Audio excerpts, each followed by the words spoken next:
This is the Moonlight Graham Show, a freewheeling conversation with the role players, the underdogs, and guys with flat-out great stories in sports. Hello and welcome back to the Moonlight Graham Show, where we celebrate the role players and the underdogs in sports. And our episode for today has got a little bit of everything. It's got junior college baseball, it's got Division I baseball, it's got Indie League baseball, it's got kind of like a Happy Gilmore feel to it, where you have a former hockey player who now is a golfer. So our Moonlighter for today is a guy by the name of Sean Johnson. So I said a guy by the name of Sean Johnson, not the famous gymnast from Iowa. I know some of you are probably a little bit disappointed, but Sean Johnson has cousins from the town of Fort Dodge, the greatest town God ever created, and those cousins happen to be my cousins. So I'm not directly related to Sean, but we share the same first cousins. Now, Sean Johnson, 6'7", 240-pound pitcher in junior college for Iowa Western back in 2014. He was the ace of that junior college team, one of the actual best junior college baseball teams ever created. They won the national championship that year. Sean went 10-1 on the mound for Iowa Western that season when they won the national championship. After his time at Iowa Western, Sean went on to play SEC baseball for the Ole Miss Rebels. After a couple of years at Ole Miss, Sean went on to pursue his professional baseball career, where he spent 4 years playing independent ball. He at one point was signed in affiliated ball, but his arm kind of always had an injury or two that he was dealing with at all times, so he never really got a fair shot in affiliated baseball. And just to show you how hard it is to make it in baseball, a guy like Sean Johnson, 6'7", 240 pounds, throwing 97 miles an hour, he never got above, independent baseball, the same level that essentially I played in. But this guy was a freak athlete, still is. So he just wrapped up his indie baseball career last season. And growing up, Sean was a big-time hockey player. And so he was from Colorado, always played hockey growing up, was a really great hockey player. And therefore, a lot of great hockey players are also great golfers. So Sean always knew he could hit the crap out of a golf ball. And so now what Sean Johnson is doing, this podcast is not a story about Sean Johnson's baseball career, so to speak. This podcast is about how Sean Johnson, former hockey player turned baseball player, is now a professional long drive athlete. So you guys have probably heard of like the World Long Drive League. That is now the Professional Long Drive League that is owned by Bryson DeChambeau. Well, Sean Johnson is a professional long drive athlete in that league, and he's one of the fastest rising stars in that league. He's ranked in the top 16 in the world right now. The World Championships are coming up here in just a couple of months, so we had to get Sean Johnson on the podcast. And if you hear a baby crying in the background, that is, I believe, my son James, who's got a good set of pipes on him. There he is again. But Sean Johnson on the pod this week to talk about what it's like to be a long drive athlete. Of course, special thank you to the Moonlight Graham Show team, my brothers Andy and Neil, who help me out every week. Of course, Tommy Griffin, the trusted co-host. He is the trusted co-host on an upcoming episode here, so buckle your seatbelts up for a little Tommy Griffin in your future. Tom also does all of the write-ups for our podcast notes. Brendan Gargano does all of the artwork with our podcast. And then, of course, the great Brian Samvig, who not only is a great athlete in his own right, but he's the best producer in the podcasting game. Special thanks as well to our sponsors, the People's Company, Matt Adams and Andrew Zelmer over at peoplescompany.com. They are the best land brokerage guys in the business. If you got a farm to sell, if you're looking to buy a farm, or if you've got any farming questions, call Matt and Andrew Zelmer up. They are the best in the business. And thank you guys for listening. Enjoy today's episode with Moonlighter, Sean Johnson. Moonlighters, are you or someone you know moving down to Kansas City? Well, if you are, the one realtor that we trust and yet you need to be calling is the great Brian Samvig. As you well know, Brian Samvig is our producer here on the podcast, and there is not a better residential real estate advisor down in the Kansas City marketplace than Brian Sandvig. Call Brian Sandvig, shoot him a text. Hey, DM us on social media. We'll get you connected with Brian if you can't find him on all the socials, but he is there and he is active, and he is your Kansas City realtor, so give him a call. Sean Johnson, welcome to the pod. You know, coming out of Iowa, when people see that Sean Johnson's joining the podcast, I think there's going to be a lot of disappointed gymnastic fans that click on this link and they're expecting, you know, a 5'3" Olympic gold medalist, and that is not you. That is not me. I'm much taller than 5'3", and we spell our first name different. So if they're a true Sean Johnson fan, then they should know that it's not the real Sean Johnson. I got to imagine growing up, that happened to you all the time. Oh, absolutely. So I actually went to a college preparatory school or a boarding school for hockey when I was in high school. And this was about 2008, the time that she was in the Olympics. And the first thing I said when I walked up to anyone to introduce myself is, "Hi, I'm Sean Johnson, like the gymnast. Hi, I'm Sean Johnson, like the gymnast." And yeah. Everyone would remember my name. So that was a good thing. She's like 5'2", 5'1". You are 6'7". Yes. So quite a bit taller. When I saw that you were a hockey player, I did not know this about you, because Sean Johnson, to me, obviously we share the same first cousins. So you were always baseball player, 6'7", right-handed pitcher to me. And then I realized, like, actually you were much more accomplished as a hockey player growing up. I actually was. Yeah. I grew up playing hockey.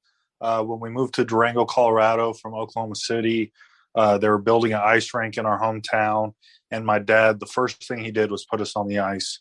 And it ended up, I got a lot better at hockey. And my dad was having to drive me up to Denver to go play for AA or AAA teams up there, or down to Albuquerque to play for teams down there, so I could get against some better competition than the league that I was in the Rocky Mountains. And it ended up opening some awesome doors for me. And I was able to go to high school in Colorado Springs to play for a prep school team. And, you know, we'd travel out to the East Coast to play hockey teams out there all the time. We traveled to the Czech Republic a couple times to train with their national teams and play against their national teams. So I actually grew up a hockey player, and baseball was my second sport. What does 6'7" on skates look like? Like, were you being forced, or were you putting guys in the boards, or, you know, what were you playing? Well, at the beginning of high school, I was skinny, like skinny. And as I grew, I got skinnier, and then I finally started to put some weight on in college. But I always felt like a baby giraffe whenever I stepped on the ice. So it was kind of like, I was kind of trying to figure out what to do with my body every season when it came around to hockey season.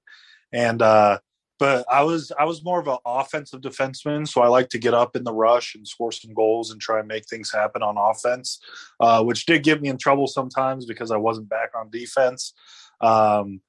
But I did like to hit people. There's no doubt about that. But my absolute favorite thing was to take my slap shot. I had a slap shot that was known around the league, and people's goal was to not let me get it off, because usually it was a good thing was going to happen if I got it off. So I guess that makes sense now of how you end up as a long drive guy if you knew you had a powerful slap shot, right? Absolutely. Hockey players can hit golf ball fars too.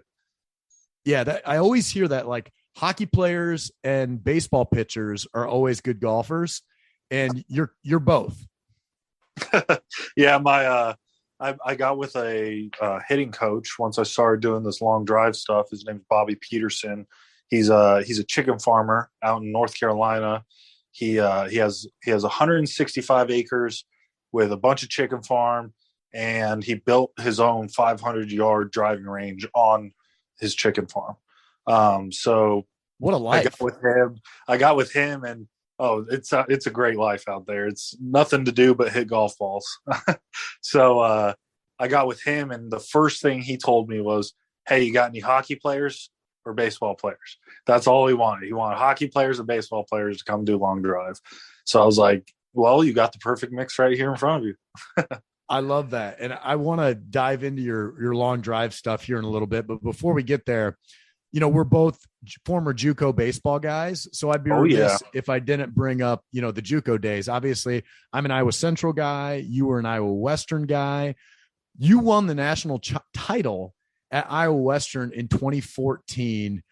I mean, what's that like to win a national championship? It was awesome. It was especially awesome because the year prior in 2013, I got drafted by the Chicago Cubs, and I decided not to take the deal, and I decided to stay in college. I wanted to get a college degree, and B, I wanted to win a national championship with Iowa Western, which they had done in 2010 and 2012. So I said, okay, 2014 has to be the year then. And that was a very cool experience. We had an awesome team. I think we had 15 out of our 16 sophomores go to Division I schools. The only one who didn't, he had a chance to go to a Division I school, but decided he wanted to pursue a law degree. So he decided to go to Iowa State and do that. But just what a cool experience with such a great group of guys. Just a lot of guys that all had their heads in it and were working towards the same goal. And we were all with each other for it and lived on the same. The cool thing about Iowa Western was the culture there. We all lived in the same dorm on the same floor in the same hallway. So as you can imagine, things could kind of get a little rambunctious sometimes. But it was just such a cool culture because you're around your friends constantly. And if you ever had a problem, you had someone there for you. And if you're finished with your homework, you had plenty of people to, go shoot basketballs with, or which I probably shouldn't say because baseball players aren't supposed to play basketball, play video games or do whatever. So my time at Iowa Western was a really awesome experience, and I'm really happy I stayed in school. I remember when I was at Iowa Central, we worked our butts off, and it seemed like, you'd have practices, crazy hours at night, in the morning, you worked hard, and it was like the cream rose to the top, only the strong survive, that kind of mentality at junior college. And then when I went on and played afterwards, I was shocked, like the NCAA actually had rules of how much you could practice and how much time you could be in the weight room and spend out on the field. And I was surprised because at JUCO, it felt like there were no rules. Did you have that same experience when you went on to Ole Miss after Iowa Western? Oh, absolutely. We'd be up at 5 a.m. to get in the weight room at 5:30. We'd lift all morning, go to class, and then go get on the field for, 5 or 6 hours. And it wasn't like that at all at a Division I school, like you said, because there's rules and regulations. So that's where I really got my development. I'd like to think if I went to a Division I college before I went to a junior college, I wouldn't have become the pitcher I was. Because a lot of Division I colleges, they get you and they don't have that much time with you. So they don't really get to influence you like they can at a junior college, where you have all of this time to make changes. So you can really try stuff and really better yourself and really push yourself forward to become a better player than having limits on yourself to become a better player. Yeah, you're exactly right. And a lot of times at the Division I level, if you're not one of the main guys, you kind of got to, play summer ball and get a lot of innings in over the summer to get that time. Because sometimes, if your team's good, or maybe you're a bullpen guy, you just didn't get that many innings in the spring. Maybe you got 30 to 50 innings, and you got to get another 50 to 70 innings in over the summer just to work on stuff like you're talking about. But then you're playing baseball year round, and a lot of guys face burnout at that point. For sure. Absolutely. And that was one of the special things for me is I actually never played I never played for a summer team in college. Some Really? of those were because of injuries, but when I was at Iowa Western, in the fall, we'd throw 50 innings. And then in the spring, you'd go throw another 50 to 100. So it's like you said, you weren't behind all these older guys. So they had to play the guys that they had there and develop them, because that's who they had for 2 years, not 3 or 4 years, So it was really, I think it was really crucial to my development. I was able to take some classes in the summer instead of go out and play summer ball. and rest my arm and get in the weight room and get bigger and stronger and faster. And when I first got to junior college, that was the thing that got me better, was being in the weight room. Got to Iowa Western, and I think I was like 83 to 85 miles an hour. And within 2 months, I put on 20 pounds. And next thing you know, I was 92 to 94 miles an hour. Wow. And so for me, it was such a good experience because I threw my innings in the fall, which we didn't play. My sophomore year, we actually didn't play other teams in the fall. We only played ourselves because my coach was like, we have too much talent here. Like, if we go play someone else, we're going to be playing against worse competition. Like, we might as well just play ourselves. Like even Division I schools wouldn't play us because if they played us in the fall, they knew it would go against their record in the spring, and they knew they were going to lose to us. So they wouldn't play us. And it was just like I said, it was such a cool experience to be with, motivated guys trying to get drafted, trying to get onto a Division I school. And doing that from a junior college, you expect it, but it's also not the easiest thing in the world. A lot of people that aren't in junior college baseball, they don't see junior college baseball for what it is. Junior college baseball has an extreme amount of talent that just wasn't ready for the Division I level out of high school, So there's just so much piled up talent in junior college baseball that people don't realize. And I'm so happy I got to be a part of that team. You go on to play for Ole Miss after Iowa Western. You watch now, like, so much of Division I baseball is on TV now, which is awesome. So you got to watch a lot of, the conference tournaments and the regionals and the super regionals on TV over the last couple of weeks here. And you see some of these stadiums in the SEC, like Texas A&M. I mean, basically anywhere you go in the SEC, it's a legit stadium. What was it like pitching in front of, some of these crowds that you see, like LSU, Arkansas, A&M, Florida? Like, these places are awesome college baseball environments. Oh, it was incredible. I'll tell you right now, when I'd run out on that mound, I would have so much adrenaline that I'd look down at my hand and I'd be shaking. And I'd look up in the crowd and I'd be wondering if people could see me shaking because of how much adrenaline I had going in my body. When I first went on my visit to Ole Miss, and they told me they're averaging like 8,000 fans, and some games they're getting 12,000 fans. I was like, this is where I want to be. My other choice was Ole Miss or Oklahoma. And just as soon as I went on my visit down to an SEC school, I saw what the SEC was about. Growing up as a hockey player, I didn't really see the SEC and what it was and what it was worth, because obviously the hockey schools are up north. So I never really understood what the SEC was about. And then I got there, and it was just blew open my doors, and I was like, this is the place. This is where I want to be. And playing in front of some of those crowds was just, some of them were intimidating, like LSU, they're yelling anything and everything at you. But all in all, it's just cool to play in front of those people and play in front of people that are that passionate about sports, because a lot of these SEC teams, they don't have a professional team in their state.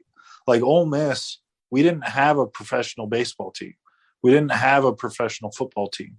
So these schools were these people's pro teams, and they were putting everything into it, tailgatings before the games and coming down on the field to meet us after the games. And it was awesome fan experience. Well, and it's got to be fun now. You got, your alma maters in the College World Series. Oh yeah. I'm headed out to Memphis at the end of June for another competition, and I'm starting to wonder if I need to book a flight to Omaha before I go out there. Nice. Yeah. So I guess before we get to the long drive stuff, you played indie ball, you played in the Frontier League. I played in the Frontier League. It's just kind of like JUCO baseball. Like, if you don't know what indie ball is like and you haven't experienced it yourself, it's really hard to describe, kind of what those low levels of the minors are like. Give me your best indie ball story. For sure. Best indie ball story. I had a lot of ups and downs in independent ball. A a lot of times when you get to independent ball, the more experienced guys are the starters, and then the less experienced guys are relievers. So when I got to indie ball, I came in and I said, yes, I'm a starter. And they didn't really care because I didn't have time in affiliated ball. So they just threw me into the bullpen. So I struggled at first and got released, and then got picked up by a team in California, did really well there, and then got picked up by another team in Illinois called the Normal Corn Belters. I got to pitch against the team I previously pitched for, and the reason I got released was because I was walking guys out of the bullpen. You can't come in from the bullpen and walk guys. It's never going to look good, and you're never going to goes. So it was one of those situations, I'd never been in the bullpen before. So I had so much adrenaline coming out of the bullpen. It was something I didn't know how to control, and I had to learn how to control. So I got to this new team, the Normal Corn Belters, and my first appearance is against my old team. And I think I walk like 3 guys in a row and get taken out of the game. And I'm just like the one thing I'm trying to do is not walk people. And, the pink elephant pops out of the room and I'm walking everyone. So that season ends and that team goes bankrupt, and I get picked up by the Gateway Grizzlies, and I'm pitching for the Gateway Grizzlies. And again, I'm like, hey, I want to be a starter. The starter's where I feel comfortable. And they're like, no, we're throwing you in the bullpen. So back to the bullpen I go, and I had a good start to the season. It wasn't a perfect start. I think I gave up a walk-off hit. And then I put up like 4 zeros in a row in 4 days. 4 games in a row in 4 days. I came in all 4 and threw up 4 zeros. And then I got released the night after I threw up my last zero. And I was just like, what's going on here? And they said, we're bringing in another guy.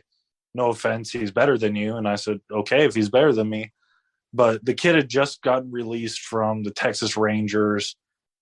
He got kicked out of the MLB for failing a test for cocaine. And the pitching coach for my team was a Texas Rangers bird scout. So they just got rid of me and brought him in. And it was kind of one of those situations where it was like, okay, like, I'll show you. Like, it's coming. You just wait. I'll show you. And so I got sent back out to California again to play for the Napa Silverados. And I was like, I need to become a starter. I'm not playing baseball anymore unless I become a starter, because I just didn't have it out of the bullpen. So they made me a starter out in California, and I just took off. My velocity started to pick up. My arm started to get stronger. I got back up to 97 miles per hour, and I got a call from the Frontier League again, from the Lake Erie Crushers, right before playoffs were about to start, right before the trade deadline.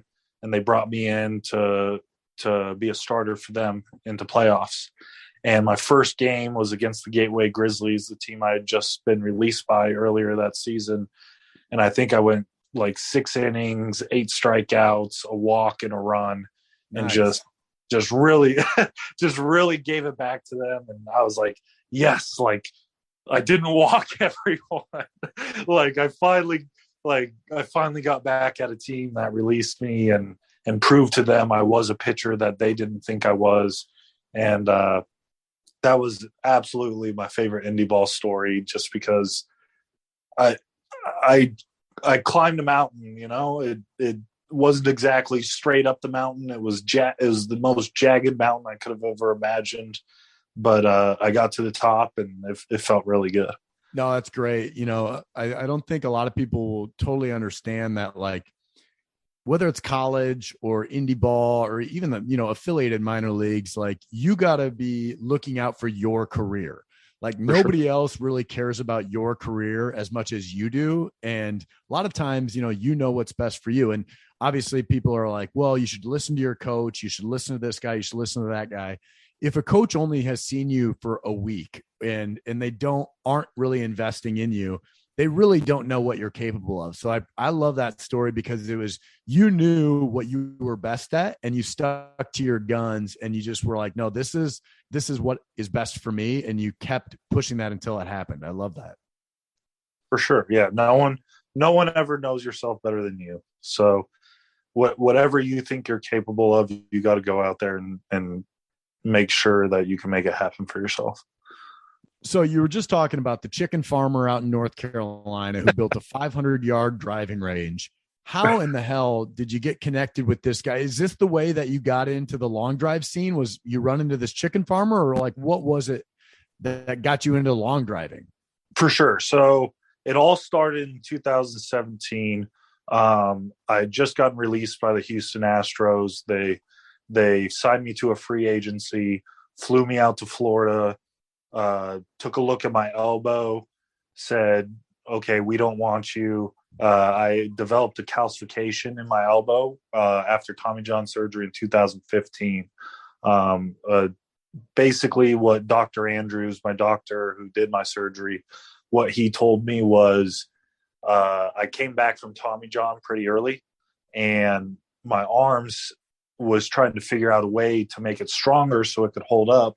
So a bone developed off of my elbow and infused with my ligament. So I had you could pretty much call it a bone spur, but it was infused with my ligament. So they looked at it and said, okay, we think you're going to have Tommy John again really soon. We don't want you. Here's $60 and a plane ticket back home. So there went my $500 signing bonus to a plane ticket and and food money to get back home. Wow. But I got back to Durango, Colorado, and I was like, okay, what am I about to do with my life? Because I didn't know about indie ball at that time. So I knew I could hit a golf ball far. I grew up hitting a golf ball farther than anyone else when I was playing high school golf. And I was like, how far are you hitting it in high school golf? Like you hitting it 300, 350? What's that look like? Keep in mind, I was in Colorado, so I had the elevation to my advantage. But in high school, I was hitting the ball 400 yards. So, yeah, so I knew I had it in me. It was just a matter of actually trying to go do it, give myself the opportunity to go do it. So I bought a long drive club, and I started hitting it, and it was not good. Hitting a long drive club is not like hitting a regular driver. Obviously, it's longer. Everything's PGA regulated, but it's a longer club. You use 48 inches instead of the tour players using like 45 and 46 inches. And then I have a 4-degree loft on my driver. So the only way to hit the ball far is to hit up on the ball instead of down on the ball like a regular golf shot. So I was hitting these. And who makes it? Like, is it a Titleist? Is it tailor-made, or is it like a specific manufacturer? So I didn't really know at that time. So it was I got with a company called Crank, and they only make long drive clubs. And like their thing is like they have a bigger bulge on the face, so that if a faster swinger swings it, then it compresses that bulge on the face more and gives you a better launch off of your club. So like I said, I didn't know anything about long drive. So I was just like, oh, it's a long drive club. Like, yes, I'll buy one. Now I use Callaways. I just prefer them a little more. Bobby, my coach, got me into them. He's a Callaway rep and builds his own clubs. So that's what I use now. But when I first started doing it, I was just hitting these low lasers, like 3-degree launch, not getting more than 50 feet off the ground. And I was hitting it hard, but the ball flight wasn't any good. So I kind of just put that, I was kind of practicing, and then all of a sudden independent ball popped up. And that's what I continued with for the next 4 years until this year, 2022. And then last year, so I tore my labrum in July with the Lake Erie Crushers in 2021. We were pitching in the rain, and we were on turf bounds, and I slipped on the mound and dislocated my shoulder, and it actually ended up tearing my anterior labrum. So I stayed up there for about another month trying to get healthy and couldn't get healthy. So I said, okay, I'm going to go back to Colorado and see my doctor and see what I could get figured out. And while I was in Colorado, there were it was with my doctor. It was pretty much like, hey, we can do surgery and you can definitely play baseball again, or you can try and rehab it and we'll see if you can play baseball again. It's not a guarantee, but it's possible to rehab it. And at this point, I'm 27. I've been through 4 years of independent baseball. And I thought I was going to get picked up that year to an organization. And I was just like, surgery's not what I want to do right now. It's just like, I'm 27 years old. Yes, it let me throw a baseball again, but that means I'm not playing baseball again until I'm 29 years old. Yeah. And, some people make it to the MLB at 29. Some people make it at 31, but most people are making it at like 20 years old now. So I kind of put the writing on the wall for myself and said, all right, let's maybe give this long drive thing a shot. So in September, I want to say it was September, there was a competition in Utah, Salt Lake City, Utah. And I said, all right, let's do it. So I woke up at like 4 a.m. in the morning. Hold on. Back up. I want to stop you there. So you just make the decision to hang up the glove, hang up the cleats on baseball. And are you practicing line drive at all? Like, is this something that you're working on? Or did you literally just like Google long drive competitions near me and you saw one and you're like, yeah, I'm just going to show up? Pretty much. Yeah. I was like, I literally typed in, professional. Well, I actually typed in world long drive because that's what it used to be. So it used to be owned by the Golf Channel, and guys were making a good amount of money. One guy was sponsored by Ford and, got a free Ford truck from Ford and a $50,000 check. And every time he placed in the top 8, he was getting like another 10 grand bonus. So I was like, there's money in this. Let's go do it. Unfortunately, once COVID happened, the Golf Channel discontinued it. And now it's called Professional Long Drive, owned by Bobby Peterson, Ryan Riesbeck, Bryson DeChambeau, and Kyle Berkshire. So what their goal is now is to build the PLDA up to what it used to be on World Long Drive, and obviously get a TV contract. They're trying to get DraftKings to do betting on it, everything like that. But yes, I literally typed in professional long drive into the Google search bar, saw that there was a competition in a couple weeks, and I was like, all right, here we go. Went to the range every single day for the next like week or two. And like I said, I woke up at 4 a.m. that Saturday morning, drove 6 hours out to Salt Lake City, made it through the local qualifier with, I think, a 388-yard drive to advance me to the regional qualifier. And then the regional qualifier, I got all the way to the quarterfinals. And like, if I would have made it through the quarterfinals, I would have qualified for the World Championships. Unfortunately, I was facing a guy that had already hit one like 395 that day. And I was like, oh, geez, like I got to get after one right here. And I hit all 6 balls out of bounds, and he only hit one like 365. And I was like, oh, geez, like all I had to do was get a ball in, and I might have been able to advance to the World Championships.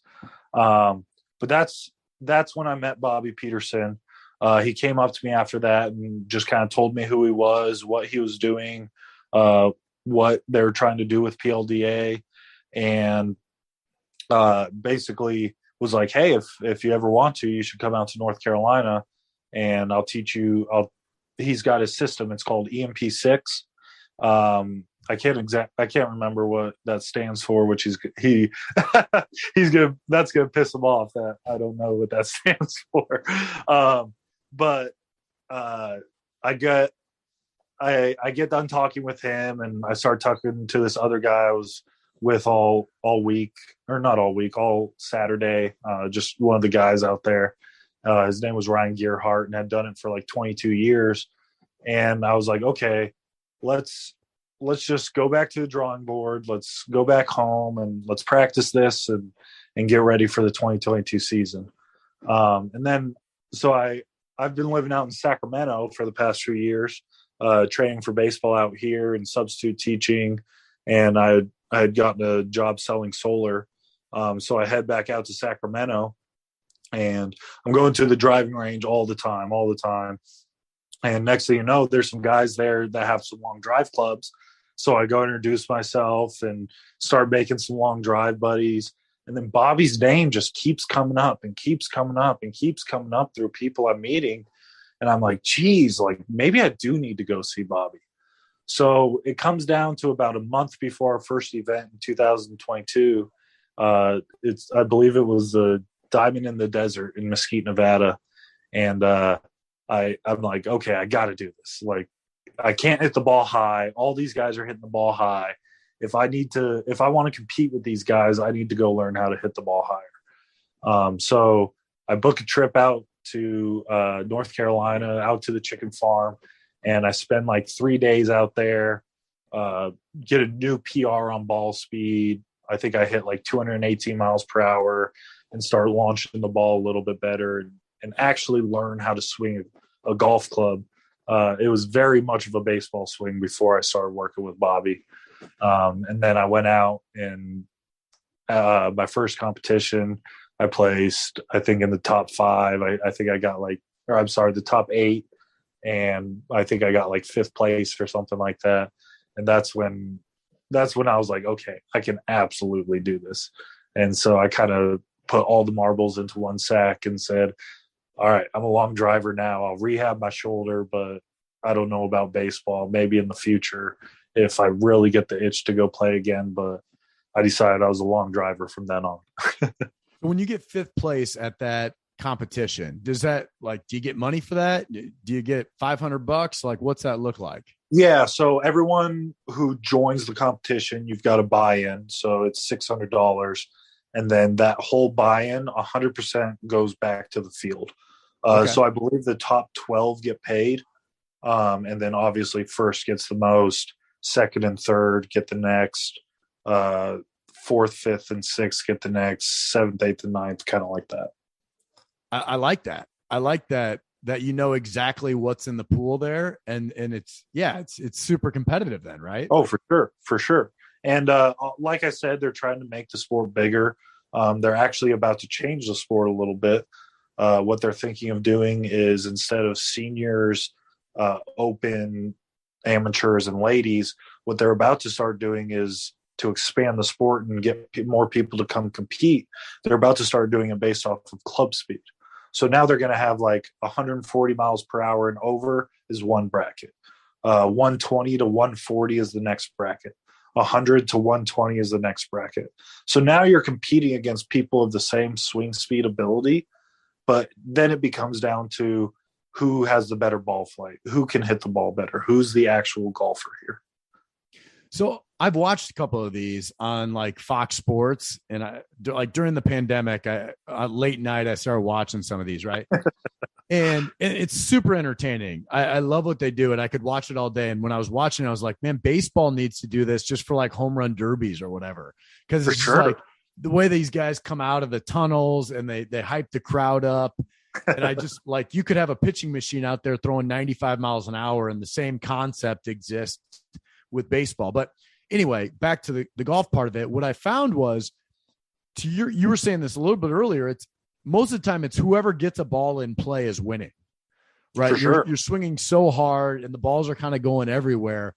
So what percentage of drives that you hit actually end up in play in the fairway? Woof. I couldn't tell you my percentage.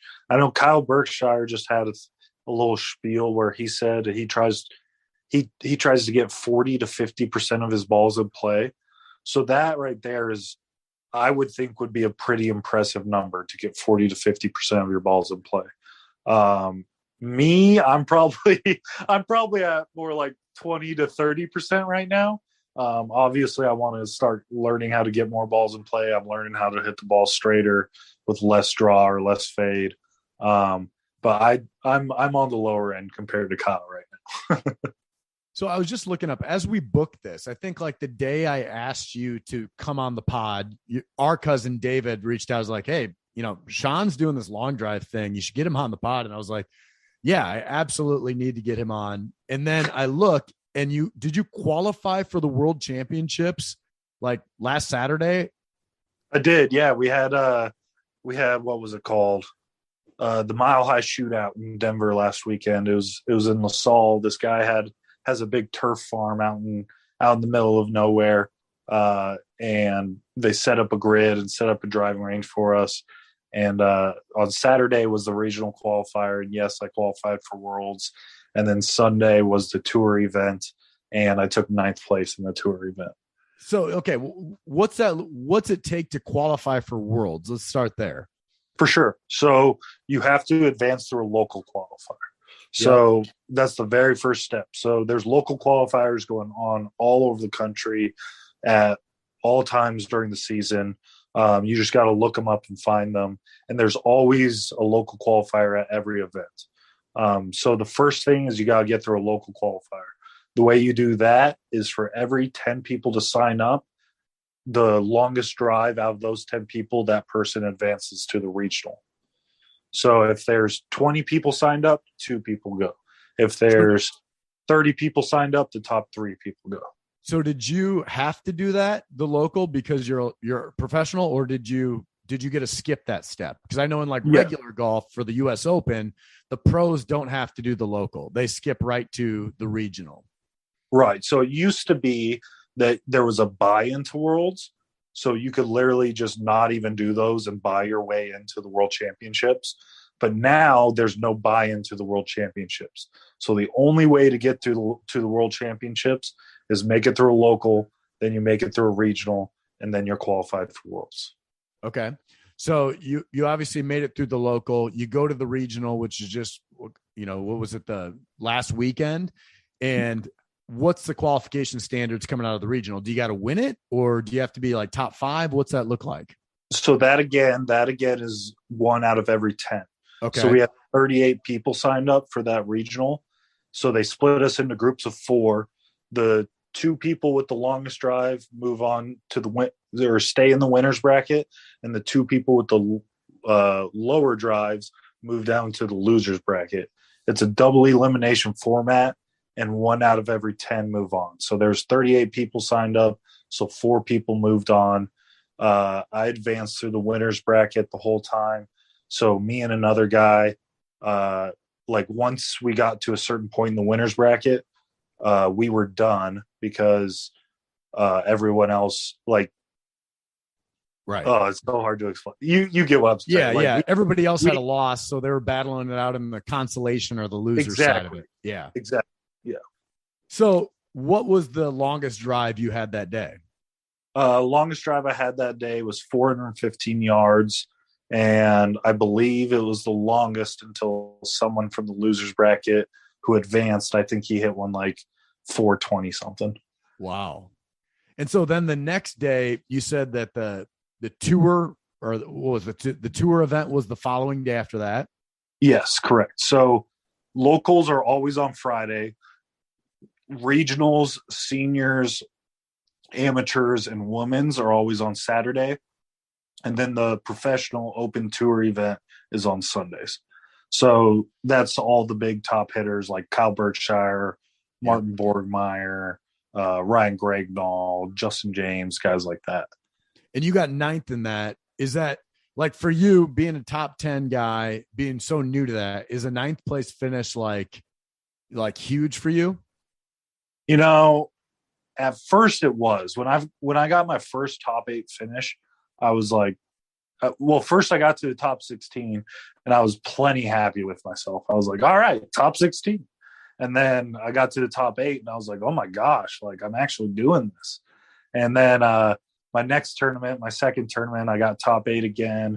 And then my third tournament, I made it to the top 16 and did not have a good top 16 at all. And that was when I started to get a little mad at myself. And I was like, okay, like now I'm starting to expect more things out of myself. So when I did make it to the top 8 this past time, I missed it by 25 points. I went OB in one of my sets, which you get 0 points if you go OB. So I'll explain that real quick. When you're competing against 4 people in one of your sets, first place gets 200 points. Second place gets 100 points. No, 150. Third place gets 100, and fourth place gets 50. Something like that in those numbers. I can't remember exactly, but I missed the final 8 by 25 points, which means in my OB set, if I put one ball in, even if I get fourth place, I get 50 points, and I would have advanced to the top 8. So it was just one of those situations where I was like, geez, like now I'm starting to expect hitting the ball and play out of myself. I expect myself to make the top 8. And yeah, that one got to me a little bit, especially because my family was there and I wanted them to be able to see me do well as well. So when are the World Championships? World Championships are the first week of October. So I believe it's October 2nd through 8th. And where are those at? That's in Mesquite, Nevada. Mesquite in 2017, built a complex just for long drive. I believe they used the field as soccer fields as well, but the complex was mainly made so that we could do long drive championships there. So this is in October, and how many guys qualify for that? And like, what does it take to, like, if you're in the top 16, does that make a big difference about where you're at? Like, is the money different? Like, explain the World Championships to me. For sure. Honestly, I don't know that well because I've never been there. So this is a learning experience for me too. But I know it's a 4-day event. So the first 2 days, so first off, so it's a 6-day event. The first 2 days, if you haven't qualified for Worlds yet, there's a local qualifier the first day and a regional qualifier the next day. The next 4 days are all Worlds competitions. So if you don't hit the first day, then you're going to hit. If you don't hit the first day of the world competition, then you're going to hit the third day, the second day, the third day, and the fourth day. If you hit the first day, then you won't hit the second day, and you'll hit the third and the fourth day. And then I think Bryson put another 100,000 into the pot. So the total pot for the World Championships is up to like $225,000 now, but that's spread out amongst the field as well. Yeah. How many guys get paid at the Worlds? I want to say top 16. Okay. But I'm not 100. Where are you ranked right now? Like, do you got a shot to get paid? I think so. I'm 16th in the league right now, which is based off of points. If you win a tournament, you get X amount of points. If you place in the top 4, you get X amount, top 8, X amount, top 12, X amount, something like that. Right now I'm in 16th place in points, but they take half of your points from last year, and that's your starting point. And then whatever points you get from this year adds on to that. So I started the season at 0 points and got myself all the way ranked up to 16th. So right now, points out of the 2022 season, I'm tied for 6th place. Pretty darn good. I didn't ask this earlier.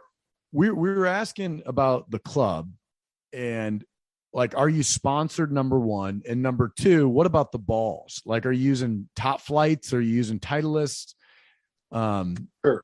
So the clubs right now, I use a Callaway 4-degree driver with a senior flex stiff shaft.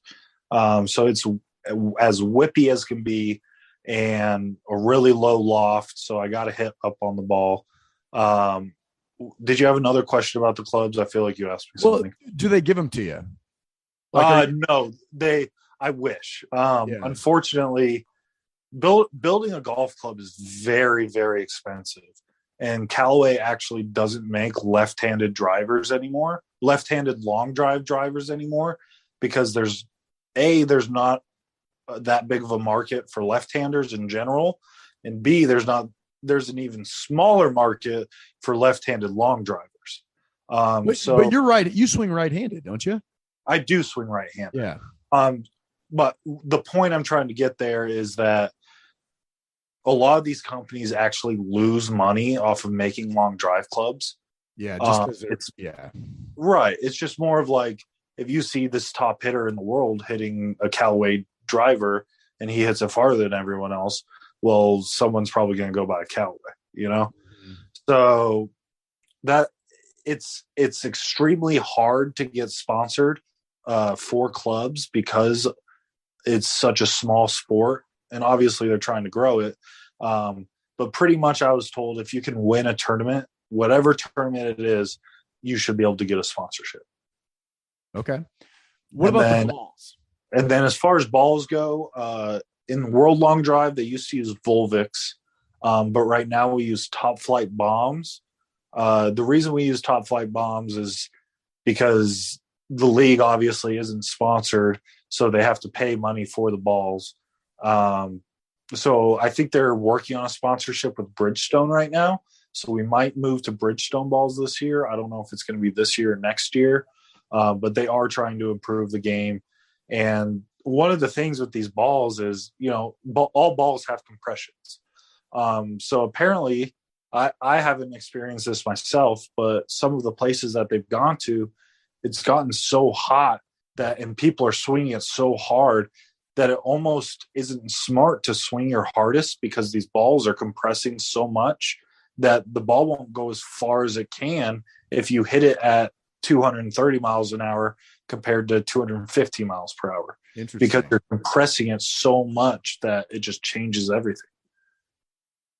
And do you know, will the World Long Drive, will that be on TV? So far we've only had it streamed on YouTube right now. We're trying, I know that these guys are trying their hardest to get us a TV contract. Having Bryson there last year was a huge help for us to get more exposure to the sport. And I'm not sure if he's going to be there this year or not. I know he just joined the LIV in Saudi Arabia. So I'm sure he's handling a bunch of actual golf stuff right now, not just long drive stuff. But there is talk of once we get with DraftKings and people are able to bet on the sport of long drive, that we should be able to get a TV contract within the snap of a finger. That'd be awesome. That'd be awesome if I can start betting on you in long drive competition. Bet on me hitting it over 400 yards, and I'll make sure it happens. What's your longest drive you've ever had? In competition, my longest is 455 yards. Holy cow! And that came in my first tournament, and there were some heavy winds. Let's just say that. Yeah. What's Berkshire hit it? If I were to compare myself to Berkshire, it'd be more ball speed than it would be distance. Because if you think about it, if you have two catapults, right? One catapult moves slower but is longer. One catapult moves faster but is shorter. If you get the specs right, they're going to go the same distance, right? Yep. So my thing is I'm taller than most of these guys, so I have leverage that they don't. They may hit it harder than me, but my leverage kind of makes up for, those 5-10 miles per hour that they have on me. So he definitely hits it farther than me. I'll give him that. But I did beat him. I've beat him twice so far this year. One time in Florida, and then one time this past event in Denver. But he crushes balls. I'll just say that. Yeah. I mean, that's like the one guy that I think everybody knows because he's got a unique look. He's got a unique swing. Mm-hmm. And, I guess he's a good guy to be leading the sport too, because people know that guy. For sure. Absolutely. And the thing that helps is he's a good golfer too. He could go play on the Corn Ferry anytime he wanted, I'd like to think. Reaching the PGA, I don't know. I've never played golf with him, but from my experience of playing golf, those PGA guys are just different. Yeah. They just do things that other people can't do. So having him as an actual good golfer, I think helps the sport a lot to show people, hey, just because he hits it far doesn't mean he's bad at golf. Right. Well, Sean, this has been awesome. I've learned a ton about the long drive competition I had no idea before, other than like watching it late at night a couple of times years ago. I think it was the World Drive called that when I was watching it on like a Fox Sports a couple of years ago. But how can people follow you? Like, I follow you on Instagram, but like, throw out your Instagram handle. Let's try to get you some more followers. Absolutely. Sean John _33. Give me a follow, everyone. I'll follow you back. But yeah, we need a TV deal. We need to get on TV and expand the sport and get more people watching us and get some eyes on us. But right now we stream everything live on YouTube. So if you go on to plda.com or professionallongdrive.com and see when the events are at those times, just go to YouTube and type in PLDA into YouTube and the live stream should pop up. Nice. Yeah, we'll start tweeting them out too, especially when you're in the event. And we'll tailgate for that world or the world championships. We'll make sure we do that. For sure. We got to get the viewers, right? That's right. Well, Sean, thank you so much for coming on the pod, man. It's good to connect, and best of luck the rest of the season here. Yeah, thanks, Tim. Good talking to you again, and you have a great voice for podcasts. I just got to say. Thank you for listening to today's episode with Sean Johnson. And I'm a little bit surprised that the PLD, the Professional Long Drive Association, does not have a TV contract right now. During COVID, late at night, there wasn't a lot of sports on, so a lot of the old World Long Drive Championships were on TV on like Fox Sports, and I think on multiple nights in a row, caught myself watching these long drive championships, and it was such great entertainment. The way the players walk out onto the driving range was like WWE style. Everybody's got a little bit of an attitude. There's tons of ego. It's a really fun format. Like, it's essentially like a home run derby, but for golfers. And I just thought, man, this is great TV. It's fun to watch. And I was shocked to find out that the current Long Drive Championships does not have a TV contract, because it's almost built for a half an hour, 30-minute segment on television where it might not be live, but the way they can package it is perfect for that. And it's got all the elements of sports tied to it. So I'm hoping that this league can really take off. Sean can become a big part of it, and they can get that TV contract because it's a lot of fun. We mentioned the name Kyle Berkshire a lot. Kyle Berkshire is the main guy in the long drive world right now. He's got long hair. He's got an attitude. He's got a really funky swing. There's a lot of marketability around this guy. He's got a really nice following on YouTube, so check him out on YouTube. But they've got the star that they need, so I'm hoping that this thing takes off. But thank you guys so much for listening to today's episode. Please follow Sean Johnson. Cheer him on when the Long Drive Championships are coming up here in just a couple of months. And, make sure to subscribe to the podcast. Follow us on social media. Subscribe to us wherever you get your podcast. Leave us a 5-star review. We love hearing from you guys each and every week. Thanks, of course, to the Moonlight Graham Show team and our sponsors over at the People's Company. And thank you to you, the Moonlighters out there, for supporting us. Have a great week, Moonlighters. It's Moonlight Graham, yeah. It's a pretty good program, broadcasting to the heartland. Sports stories for the everyman. It's Moonlight Graham, yeah. Please follow us on Instagram. You're loving us on Twitter too. You download every pod we do. It's Moonlight Graham.